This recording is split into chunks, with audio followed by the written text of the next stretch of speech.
We're going to look at multiplying polynomials. So here, if I have a monomial times a binomial, what I need to do is distribute.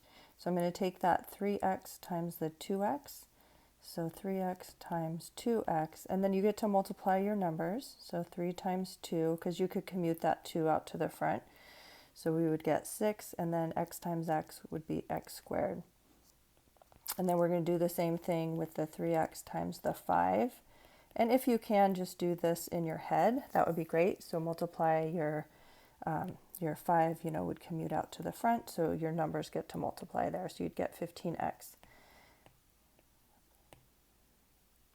So let's do one where we have a binomial times a binomial. So I'm going to take x times x, and that gives me x squared. And then x times, that really is minus 3, but I like to think of that like a plus and negative 3. So x times negative 3 would be a negative 3x. And then 3 times x would be plus 3x. And then positive times a negative would give you a negative 9. And then here, the negative 3x plus 3x, that just adds up to 0. So you've got x squared minus 9, and that one is done. So you would distribute twice. All right, let's look here. We have a binomial times a trinomial, so we're going to have to distribute the 2x times all 3 of those terms, and then we'll distribute the 5 as well. Okay, so 2x times 4x squared. I'm just going to write down the answer, otherwise it just is so long. Okay, so 2x times 4x, that would be 8x cubed. And then, so that was that one. Now we're going to do this one. 2x times 3x would be 6x, and it would be minus because of that negative minus 3x. And we have 2x times a negative 1 would be minus, oh, I forgot my squared. There we go. Okay, minus 2x. Excellent. And now we have to do the same thing with our negative 5. So a negative 5 times 4x squared. I like to stack these. So it would be negative 5x squared. And then a negative times negative would be a positive. 5 times 3x would be 15x. All right, and now do our next one. We have negative 5 times negative 1 is a positive 5. And then we can add all those up. So we've got, just adding columns, I've got 8x cubed minus 11x squared, and negative 2x plus 15, that would be x, that would be 13x, and then plus 5. So that is done.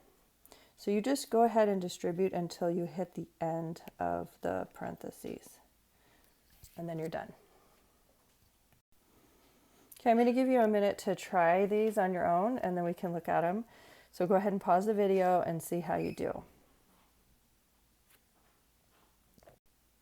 All right, how you doing so far? So we had to distribute our negative x, and so we would get negative 5x cubed, and then negative times negative, that would give us that positive.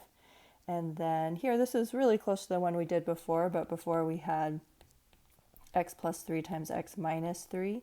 And so our signs ended up being opposite inside there. We had, oops, that was a minus 3x, and then plus 3x, and then negative 9. So in the one we just did, those middle terms canceled out, added up to 0. And in this one, they add up to 6x in the middle. So these signs really do make a big difference.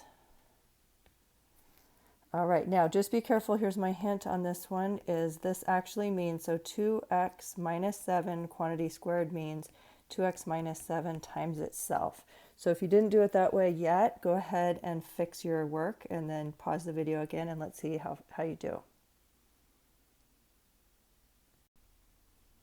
All right, on the number 3, that's really similar to number 2 once we see that we actually have to distribute that 2x to both, and then also the negative 7 to both. So we should get negative 4x squared minus 28x plus 49. Okay, now this other one, I went to try and stack it here, but then I noticed, well, there isn't anywhere, this would be a yx squared term, and there isn't one anywhere on my list so far, so stacking doesn't really help us. So I'm just going to write this all out. Let's see. This would be 3y times negative 4x, so it would be negative 12xy. It doesn't really matter if you write the x or the y first. it is kind of conventional to write those in alphabetical order. So this one more typically is written as x squared y. Okay, and I'm almost done. I just needed the 3y times the y cubed. So that would be plus 3y, oh, I said y cubed, but y squared. So the answer is 3y cubed. Phew. All right, I think that one is done. I'm going to just pause and check it for myself too. All right, I think that looks good to me. So hopefully you get the idea of multiplying polynomials.